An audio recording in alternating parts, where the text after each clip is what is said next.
주시는 우리 하나님의 말씀 요한계시록 제22장 8절부터 14절까지 함께 선포합니다.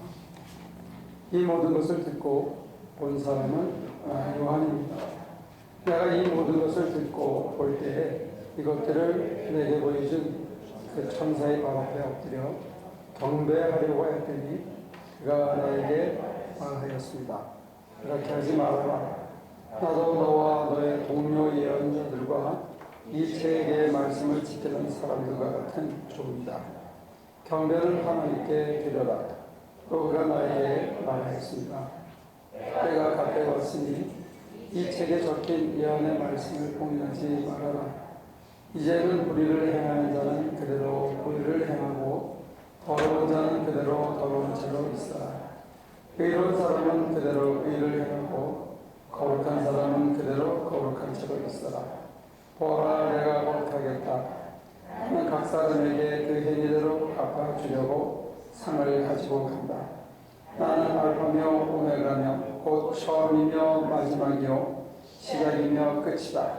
생명나무에 이르는 권리를 차지하려고 그리고 성문으로 해서 도성에 들어가려고 자기 겉옷을 깨끗이 빠는 사람은 복이다. 나이 드는 그 표가 있는데 나이 들면 자꾸 뭘 먹으면서 흘린대요. 이 앞에. 그래서 여러분들도 이 옷이 뭐 식사하다가 뭐가 튀든지 묻든지 하면 내가 나이 드는구나 이렇게 생각하시면 좋습니다.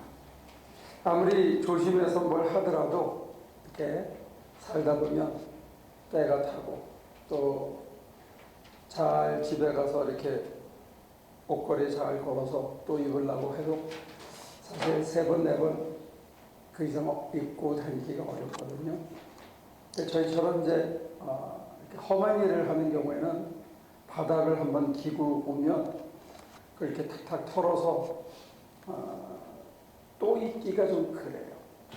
그러니까 험하고 거친 일을 할수록 옷이 자주 더러워지고 또 아무리 조심을 해도 사실 살다가 보면 뭐 부딪히기도 하고 땀도 나고 또 흘리기도 해가지고 이거를 이제 자주 빨아야 되더라고요. 빨아야 입고 다니는데 우리가 옷은 세탁소에 맡기기도 하고 자기가 손으로 빨기도 하고 또 어떤 거는 진하게 묻어가지고 막 손으로 비벼야 되고 푹 잿물에 담궈놓기도 해야 겨우 때가 빠지는데 문제는 우리가 자기의 심령을 씻지 않고 산다는 거예요. 얼굴도 씻고 몸도 씻고 또 옷도 깨끗이 빨아서 입고 다니는데 사실 심령을 매일 씻어야 된다 하는 거에 대해서는 우리가 생소하고 또 낯설게 여겨지는 것 같아요. 게다가 우리가 이 회개다 이렇게 얘기를 하면 오늘 본문에서는 자기의 겉옷을 깨끗이 빠는 자는 복되다 이렇게 얘기했거든요. 그러니까 이 요한계시록이 얘기하는 겉옷은 뭐냐면 인간의 언행신사 이걸 겉옷이다 이렇게 얘기합니다. 내가 말하는 것, 행동하는 것, 몸짓 하나, 마음가짐, 그 다음에 생각하는 그런 그릇들 이 모든 것들이 언행신사인데 그것이 상징적으로 겉으로 다 드러나는 세상, 다 드러내놓고 사는 그런 나라 그렇게 해가지고 하나님 앞에 가는 것 이것을 이제 세마포 겉옷이라고 그렇게 얘기합니다. 근데 이것을 빨아야 된다는 것을 이제 얘기하는 거죠. 우리가 얼굴을 씻고 옷을 빨고 하듯이 우리의 언행심사와 우리의 영혼의 중심을 자주 씻어야 되는데 이걸 잘 못하는 여러 가지 이유가 있는 것 같아요. 첫째는 그걸 씻어야 된다는 것 자체를 잘 모르거나 두 번째는 회개 또는 씻는다 이러면 통에 자복하고 막 가슴을 치고 눈물을 흘리고 내 잘못을 다 토로하는 이거를 자꾸 회개로 국한하는 경향이 있는 게 아닌가 싶어요. 그래서 우리 개신교인들은 그런 회개를 통해서 거듭나고 성화된 삶을 산다, 이런 교리에 갇혀가지고 회개라는 것을 단 이례적인 사건으로 한 번 하나님 앞에 내가 하나님 없이 살았던 삶을 통해 자복하는 것, 이걸 우리는 자꾸 회개라고 국한하는 게 아닌가 싶어요. 그런데 영혼을 씻는 것 자체가 사실은 회개예요. 내가 깨끗하지 못하구나, 씻고 다시 깨끗해지는 것. 그래서 내가 하나님 앞에 내 중심이, 아까 우리 K가 증언한 대로 캄보디아에 가면 굶는 사람도 있고, 또 정말로 어린아이들이 팔려서 집에서 팔아가지고 길거리에서 몸을 파는 그런 삶을 사는 애들한테는 뭔가 도와줄 게 있는데, 여기 미국에 사는 사람들은 좋은 차 타고 뭐 잘 먹고 하니까 사실 뭘 도와줄 게 없는 것처럼 보이지만 그게 아니다 이거죠. 뭐냐면 이제 심장에 문제가 있다는, 가슴에 좋은 지적을 해준 것 같아요. 우리 가슴에 어떤 문제가 있냐면, 성경대로 한다면 하나님께서 당신의 아들을 보내서 제일 먼저 하신 게 회개하라, 천국이 가까웠다 했거든요. 그래서 이 천국 복음을 전하려고 당신이 오셔서 했는데, 예수를 만난 사람들 속에는 천국에 대한 열기가 있었어요. 이게 하나님 나라인지도 모르겠다. 자기 속에 처음 찾아온 평화와 이 사랑받음에 대한 감격과 내가 이렇게 살면 안 되지 하는 어떤 각오와 결단이 뭔가 이렇게 차오르는 이런 순간이 있었다는 거예요. 이게 천국인데 우리가 이렇게 살다가 보면 그 감각이 식어요. 그 열기도 빠지고.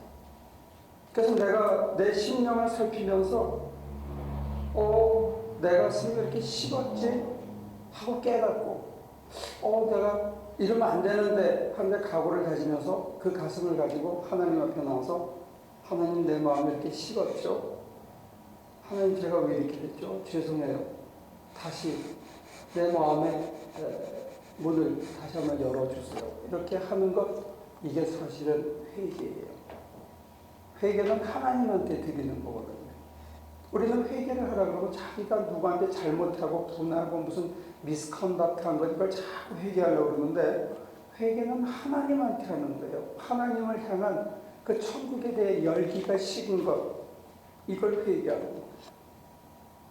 두 번째 회개해야 되는 것, 이것도 마찬가지인데, 예수님께서 제자들을 불렀거든요. 너희는 나를 따르라. 그래서 세상에 빠져있던 눈을 놓고 손을 놓고 주님을 따라갔어요. 근데 우리는 예수님의 제자가 예수님을 배신했다는 데만 포커스를 두고 있지, 예수님의 제자들이 굶주리는 자리도 따라갔고 정말로 비바람을 피할 곳이 없는 길바닥에서 자면서도 예수님을 끝까지 따라갔었다는 것을 잊고 있어요. 먹을 게 없을 때도 예수님을 쫓아갔고, 심지어 사람 대접을 못 받는 자리에 초대받아서 갈 때도 예수님의 제자들은 따라갔어요. 끝까지 따라갔어요. 많은 사람들이 떠나갈 때 예수님이 물었습니다. 너희들도 나를 떠나려냐? 그때 제자들이 그랬어요. 당신에게 생명 있고 진리가 있는데 우리가 어디를 가겠습니까? 우리들은 12제자가 그 중에 한 사람은 완전히 나고 있겠지만 11명이 끝까지 잠시 실패했지만 그들이 목숨을 바쳐서 바벨론 한가운데로, 심지어는 인도까지, 심지어는 땅끝이라고 여기는 스페인까지 저들이 주의 가신 길을, 가시밭길을, 좁은 길을 끝까지 따라갔었다는 거, 그걸 우리가 잊으면 안 될 것 같아요. 그런데 우리는 가다가 보면 내가 요선까지만 가야지,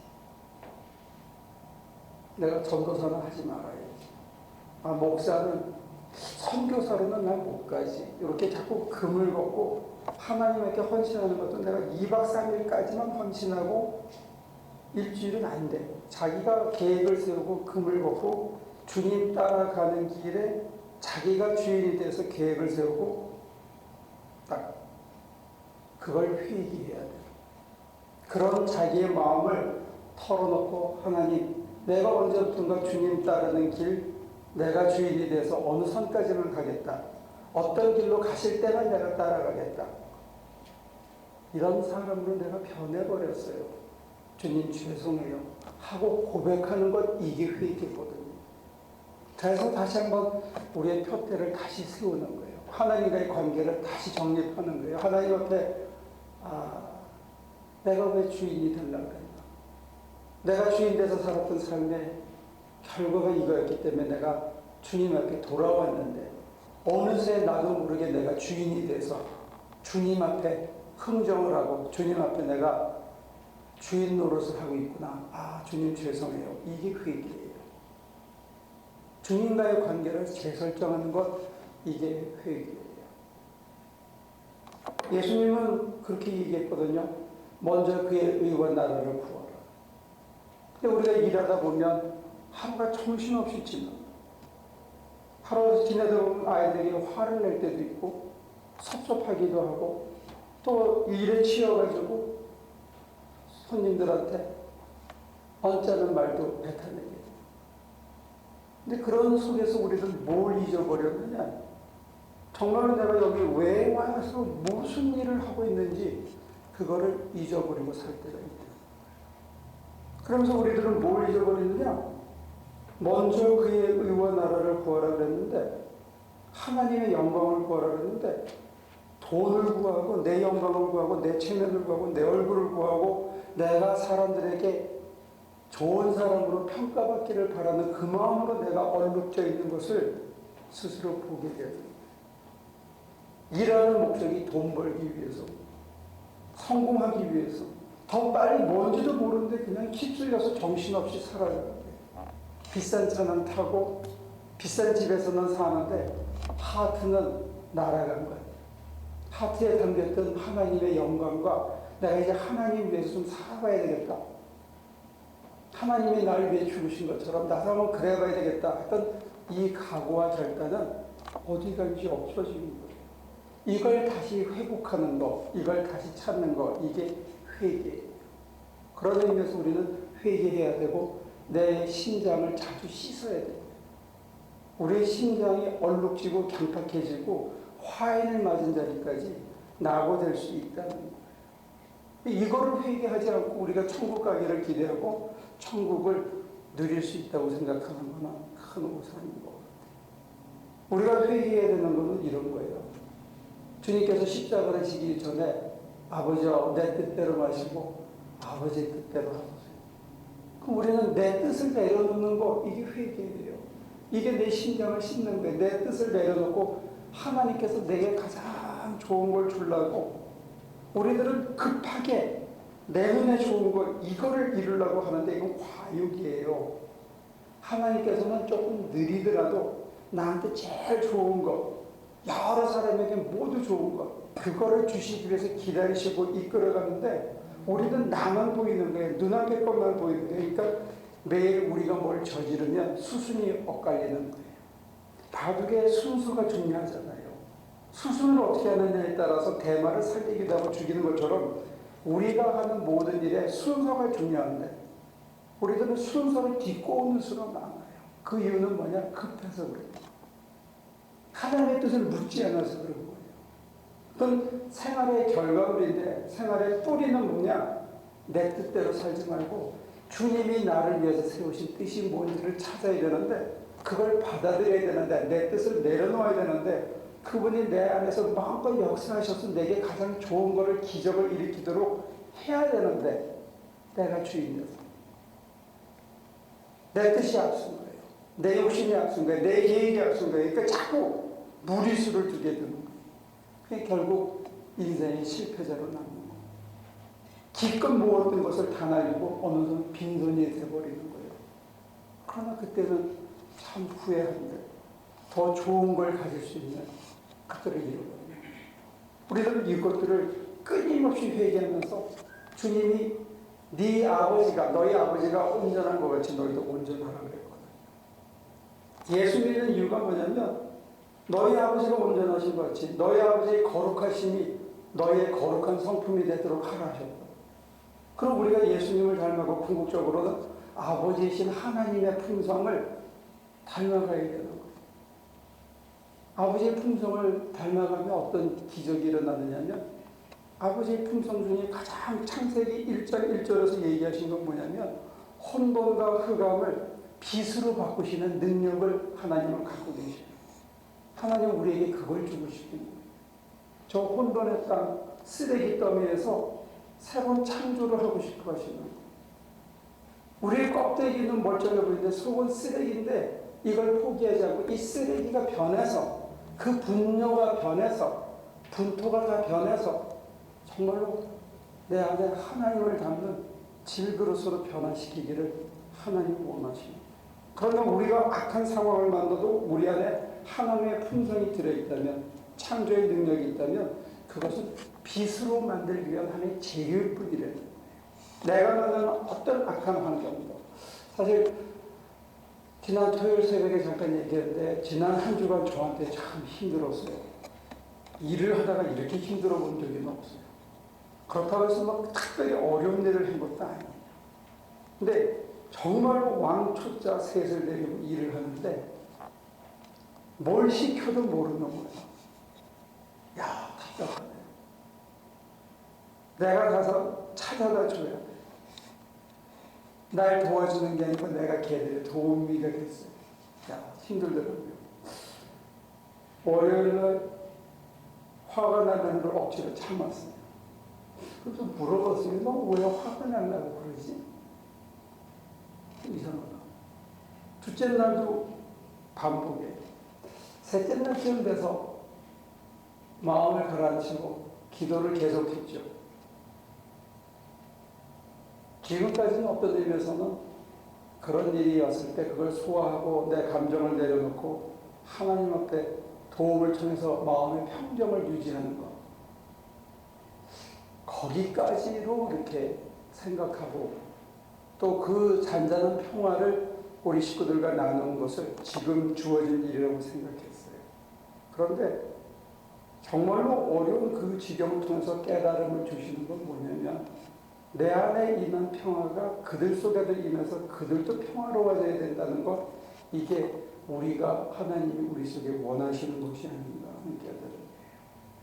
그걸 받아들이기가 힘들었는데 그걸 언제 받아들였냐? 세상사에서 제일 불이 낄 때 받아들여요. 그런 일이 없었다면 사실은 앉아서만 혼자만 누리는 평강이라는 것은 사실은 상대적으로 굉장히 쉬운 거고, 어떤 의미에서는 자기 충족적인 것에 끝나는 거죠. 근데 내 안에 그런 일이 있을 때 그것을 평화를 주셔서 그 평화의 빛이 상대방에게 가서 그들 속에도 평화가 전달되어지는, 소위 흔히 사람들이 impartation이라고 하는데, 생명의 빛이 되어서 생명의 소금이 되어서 해야 하는 역할이 우리들에게도 있다는 거예요. 그런 식으로 지금까지 믿어오는 삶의 방향을 이렇게 재조정하고 하나님 뜻에 다시 한번 나를 맞추는 것, 이것도 사실은 회개예요. 그걸 통해서 저와 여러분들의 믿음이 조금씩 성장하고 하나님의 품성을 조금씩 더 닮아갈 수 있다는 사실이에요. 그거 없이는 맨날 거기서 그 타령을 하다가 인생과 신앙생활이 끝날 수 있다는 거예요. 정리하면 저와 여러분들이 회개에 그러면 한번 한 걸로 이제 구원받았다고 생각을 하는데, 회개는 죽을 때까지 합니다. 죽을 때까지 회개는 뭐냐? turn around. 이게 돌아서는 게 회개거든요. 내가 이렇게 살던 방향에서, 내가 알고 있는 것에서부터 나는 이거라고 진리라고 믿었던 것에 있어서 조금 더 하나님의 높이와 깊이와 넓이를 깨달아가고 하나님의 품성을 더해서 정말 내가 하나님을 위해서 사는데 전혀 내 인생이 아깝지가 않아. 그런데 살고 난 결과물을 보니까 내가 날 위해서 살았을 때보다 30배, 60배, 100배 열매가 있고, 그것을 다 주고도 전혀 아깝지가 않다. 그런 삶이 있더라고요. 그래서 오늘의 결론은 이런 거예요. 여러분들은 갈렙이라는 사람을 압니다. 여호수아 갈렙. 갈렙이 84살인가 86이 되어가지고 여호수아에게 그렇게 얘기를 합니다. 저 땅 헤브론을 내게 주소서. 우리가 아는 대로 그 가나안 땅에 들어간 유일한 두 사람이죠. 근데 갈렙은 특권을 줬어요. 그가 원하는 건 뭐든지 줄 수 있는. 그런데 갈렙은 그렇게 안 하고 저 헤브론을 내게 주소서. 근데 그 헤브론은 아직 정복되지 않은 땅이었어요. 아말렉 군대보다 더 센 군대가 있는 그런 자리였어요. 근데 84살에 내가 나가서 싸워서 저 성을 차지해서 하나님의 약속을 성취하겠다. 사람들이 의아했어요. 그런데 달라고 그랬어요. 그래서 나가서 싸워서 이겨서 마침내 얻었어요. 그러고 나서 갈렙은 그 땅을 도피성을 세웠어요. 억울하게 죽음을 당할 수 있는 위협을 느낀 사람들이 피난할 수 있는 성을 세우고 그 다음에 나머지 땅은 레위 지파를 위해서 다 주었어요.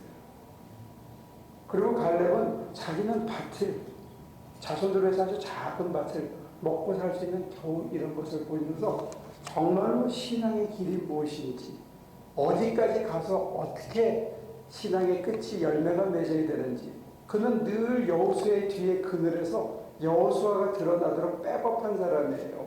그러나 갈렙의 신앙이라는 것 이런 징표가 사실은 믿음의 사람들에게 피로 이어지고 있는 것 그런 것 같아요. 우리들은 자칫 잘못 보면 묵묵히 인내하고 하나님의 뜻을 성취하고 가는 것 이걸 아주 사소하게 생각할 수 있는데 이게 끊임없이 자기의 언행 신사를 씻고 또다시 자기를 정선하고 또다시 하나님에게 표대를 맞추고 하나님의 영광을 위해서 사는 이것 먼저 하나님의 의와 나를 구하는 게 이게 흐트러져 가지고는 84살까지 그런 신앙을 가질 수가 없어요. 흐트러지지 않는 신앙을 끝까지 가진 다음에 정말로 하나님께서 가장 넘치도록 줬을 때 그거를 아낌없이 다 주고 영원한 거룩한 도성을 향해서 또 갈 수 있는 이 믿음의 아름다운 열매를 맺는 것 이거는 끊임없는 회개 없이는 끊임없이 언행 신사를 자기 신장을 씻는 이 작업 없이는 사실 우리는 불가능해요. 살다 보면 신앙이 식고요. 열기도 식고요. 하나님에 대한 사랑도 식고요. 하나님의 사랑조차 의심하게 되고 우리가 퍼석퍼석한 인간으로 우리도 모르게 이렇게 오그라들고 나 하나 평안하고 나 하나 능력 충만하면 끝나는 신앙인으로 머물 수 있는 여지가 너무 많아요. 그래서 정말로 하나님의 품성을 담기까지 너희 아버지가 온전하신 것 같이 너희도 온전하라는 그 뜻이 우리 안에서 이루어질 때까지 끊임없는 방향 수정이 필요하다. 다시 가슴을 치고 내 가슴을 하나님 앞에 드리고 하나님이 나를 붙들어줘.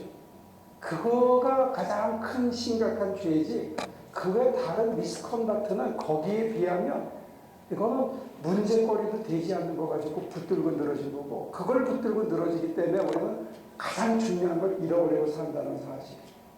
여러분들이 하나님 앞에 잘못하는 것을 재벌하지 않고 다른 사람들한테 뭐 어떻게 한 거를 자꾸 붙들고 있어가지고는 내 심장과 내 영혼이 하나님을 닮아갈 수가 없어요. 아무쪼록 여러분 것에게 이 부활의 고난주가 기다리면서 정말로 부활의 주님이 우리 심장에서 다시 한번 태어나는 축복 그걸 위해서 가슴을 찢고 정말 통에 자복하면서 내 삶의 표대를 다시 한번 이렇게 방향 전환을 하는 그런 은혜의 축복이 저와 여러분에게 넘치기를 주님의 이름으로 축원합니다. 기도하겠습니다. 해야 할 것 하지 못하고 바라봐야 할 것 바라보지 못하고 눈이 있어도 보지 못하고 귀가 있어도 듣지 못하는 저희들이었습니다. 오늘 당신의 딸 K를 통해서 일러주신 것처럼 잘 먹고 잘 입고 사는데 우리 심장에 주님이 살아계시지 않는다는 것 가슴 아프게 고백하면서 가슴을 열어놓고 당신이 우리 속에 다시 한번 부어서 우리 삶을 가장 풍요롭게 풍성하게 넘치도록 이끄시는 그 길에 우리 모두가 따라갈 수 있도록, 끝까지 잘 따라갈 수 있도록 도와주시옵소서. 예수님의 이름으로 기도합니다.